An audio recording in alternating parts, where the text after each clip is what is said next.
اب یہ جو عمل قوم لوط ہے تو مرد مرد سے کرے یا عورت عورت سے کرے، یہ ساری چیزیں ملتی جلتی ہیں، تاہم عورت جو عورت سے کرے تو اس کو سحاق کہا جاتا ہے۔ تو عورتوں کا آپس میں اس طرح قریب ہونا، بوس و کنار کرنا، جسم کو رگڑنا، مسنا، یہ ساری چیزیں اسی ہی کیٹیگری کے اندر آتی ہیں۔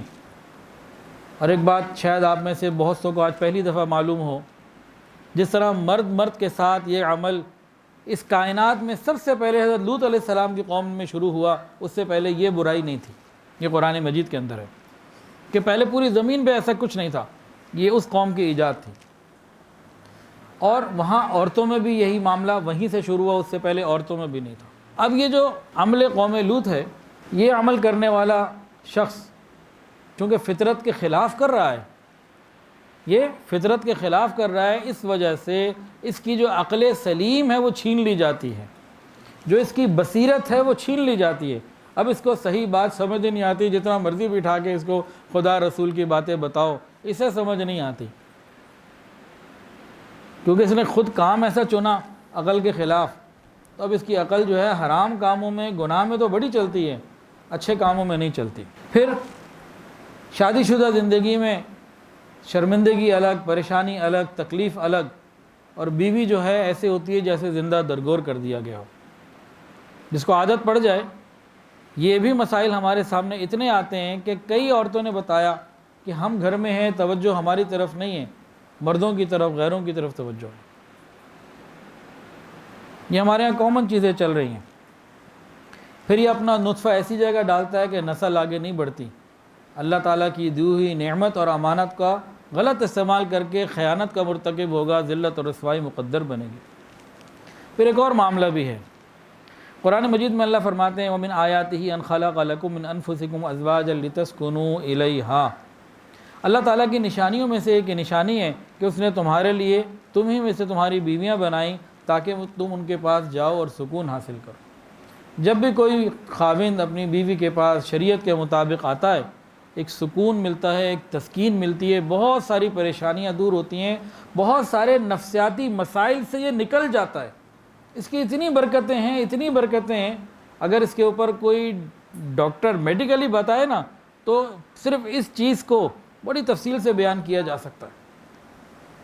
قرآن نے یہ بتا دیا لِتَسْكُنُوا إِلَيْهَا کہ بہت ساری فرسٹریشن، ڈپریشن، بہت سارے معاملات انسان کے اور صحت کے میڈیکلی بھی، نفسیاتی الگ، جسمانی الگ، اتنے فوائد کثیرہ ہیں، اتنے فوائد ہیں حلال طریقے سے اس کام کے کہ انسان کی زندگی میں برکتیں آتی ہیں۔ اور حرام اگر عورت سے کر رہا ہے تو ان برکتوں کا تو سوال ہی نہیں، اور اگر خدا نخواستہ یہ مرد سے کر رہا ہے تو اور زیادہ برا، صحت کے اعتبار سے بھی، ہر اعتبار سے بھی۔ اعصابی کمزوری، حافظے کا کمزور ہونا، اور چہرے کا بے نور ہو جانا، اور جسم کے اعضاء کے اندر ٹیڑھا پن وغیرہ آ جانا، یہ سب کچھ ہے۔ ایک پریشانی بڑی اس کی ہے جو بالکل لا علاج ہے۔ دیکھیں، دو گناہ ہیں، دونوں بڑے ہیں۔ ایک زنا، یہ گناہ ہے، زنا کرنے والا زانی۔ ایک یہ لواطت کرنے والا، یہ اس سے بھی بڑا گناہ ہے۔ لیکن ان دونوں کے اندر نا ایک فرق اور بھی ہے۔ جو زانی ہے وہ عورت کی تلاش میں ہوگا، اور جو یہ عمل کرنے والا ہے وہ مرد کی تلاش میں ہوگا کہ کوئی ملے۔ اب فرق کیا ہے سمجھیں۔ وہ فرق یہ ہے، اگر کوئی زانی ہے، عورت کو تلاش کر رہا ہے، تو کہیں یہ پردہ کر سکتا ہے، کہیں بچنا چاہے، کوشش کرنا چاہے، بچ سکتا ہے، اپنے آپ کو دور رکھ سکتا ہے، فکر کر کے، ہمت کر کے اپنے کوئی بچ بچاؤ کا انتظام کر سکتا ہے، اگر کرنے کے لیے لگ جائے تو۔ یہ جو مرد کو تلاش کر رہا ہے گناہ کے لیے، یہ اپنے آپ کو کیسے بچائے گا؟ مردوں سے پردہ کرے گا؟ ممکن نہیں۔ گھر بیٹھا رہ نہیں سکتا، باہر نکلے گا، ہر جگہ مرد ملیں گے۔ اور تو اور اگر یہ مسجد میں نماز کے لیے بھی جا رہا ہے تو وہاں بھی مرد ہیں، لوگ نماز پڑھ رہے ہیں اور اس کو مردوں کو دیکھ کے اس کے اندر تحریک پیدا ہو رہی ہے۔ یہ تو ایک لا علاج مصیبت میں آ گیا، اتنی بڑی مصیبت میں آ گیا یہ۔ علامہ اقبال نے میں کیا خوب کہا، میں سر بسجدہ ہوا کبھی تو زمین سے آنے لگی صدا، میں سر بسجدہ ہوا کبھی تو زمین سے آنے لگی صدا، تیرا دل تو ہے صنم آشنا، تجھے کیا ملے گا نماز۔ یعنی اس کی پریشانی تو ایسی ہے کہ کدھر جائے، یعنی اتنی بڑی مصیبت کے اندر یہ گرفتار ہو گیا۔ پھر یہ جو مرد کے ساتھ اپنی خواہش کو پورا کرتا ہے، علماء نے لکھا کہ جانور بھی یہ کام نہیں کرتے، کوئی نر جانور اپنی ضرورت کو نر جانور سے نہیں پورا کرتا، یعنی یہ جانوروں سے بھی بدتر، یہ شخص، یہ فعل، یہ کام جانوروں سے بھی بدتر۔ اور پھر جب ان کو بیماریاں لگتی ہیں تو بعض بیماریاں ایسی لا علاج ہیں جو اس گناہ کی وجہ سے مقدر بن جاتی ہیں، رسوائیاں الگ ہیں۔ بعض اکابرین نے تو یہاں تک لکھا کہ جو کوئی یہ عمل کرے اگرچہ وہ آسمان اور زمین کے ہر قطرے سے غسل کر لے پھر بھی وہ ناپاک ہے، یعنی سچی توبہ کیے بغیر پاکی حاصل نہیں ہو سکتی۔ وہ زمین آسمان کے ہر قطرے سے بھی غسل کر لے، یہ پاک نہیں ہو سکتا۔ مرد سے اپنی ضرورت پوری کرے یا عورت سے، یہ اتنا بڑا گناہ ہے کہ بعض مرتبہ خاتمہ ایمان پہ بھی نصیب نہیں ہوتا۔ سنیے حدیث، نبی علیہ السلام نے فرمایا جو لواطت کرے اس نے کفر کیا۔ فرمایا جو شخص حائضہ کے پاس یا اپنی عورت کے دبر میں آتا ہے یا کاہن کے پاس جاتا ہے، بے شک اس نے کفر کیا اس سے جو محمد صلی اللہ علیہ وسلم پر اتارا گیا، یعنی اتنا بڑا گناہ ہے۔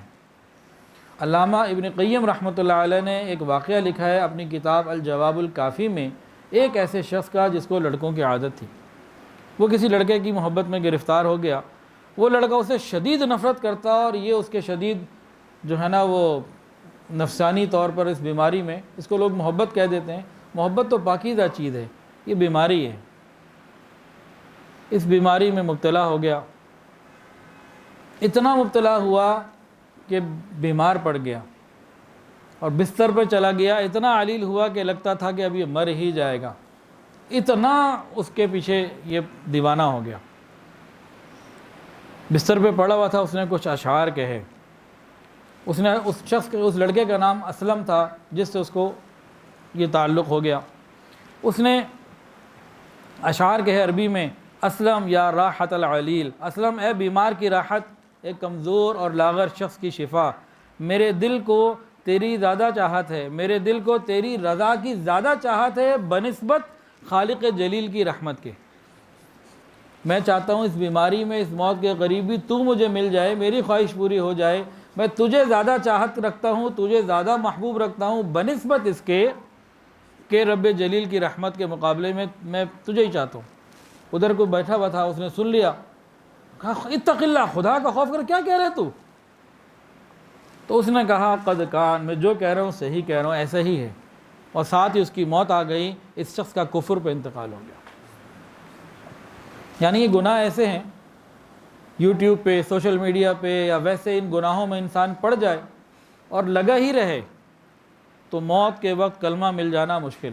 اس کے علاوہ انسان جب جانور بنتا ہے نا، بگڑتا ہے، تو پھر اپنی خواہش بعض مرتبہ جانوروں سے بھی پوری کرتا۔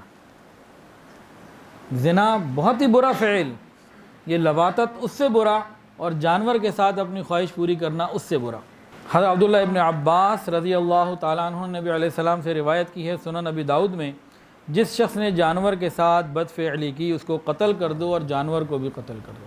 اچھا، بیوی کے ساتھ بھی بعض مرتبہ یہ گناہ ہو جاتا ہے، حیض کے دنوں میں قریب جانا یہ بھی گناہ ہے۔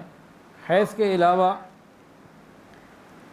جو اللہ نے مقام مقرر کیا اس سے ہٹنا یہ بھی گناہ کے اندر آ جاتا ہے، کبیرہ گناہوں میں آ جاتا ہے۔ ویڈیو کے نیچے سبسکرائب کے بٹن پہ کلک کریں، بیل کے آئیکن پہ کلک کیجئے تاکہ ہر نئی ویڈیو کی نوٹیفیکیشن آپ کو مل جائے۔